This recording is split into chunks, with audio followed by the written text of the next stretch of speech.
kailangan magbasa ka ng salita ng Panginoon kasi kapag nangihina ka, nandoon yung mga promise ng Panginoon sa Biblia. Kung naniniwala ka na ang salita ng Panginoon, kung naniniwala ka na ang Biblia ay salita ng Panginoon, basahin mo yung mga pangako ng Panginoon. Ang salita ng Biblia. Kasi nandoon yung mga promise niya Pangalawa, manalangin ka. Siyempre, bago ka manalangin, o bago ka i-claim mo yung mga pangako ng Panginoon.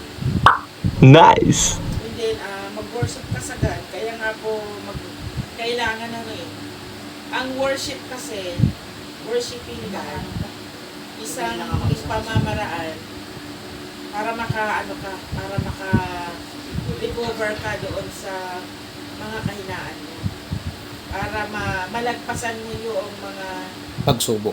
karanasan na meron ka na hina ka na.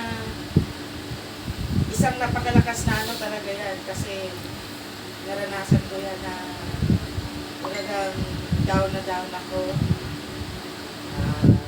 Meron akong once na mag-worship ka sa Panginoon, lahat yan.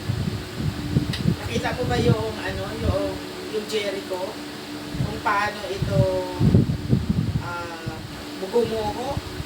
Diba, ang ginawa lang nila kung ano yung instruction ng Panginoon. Nagpuri.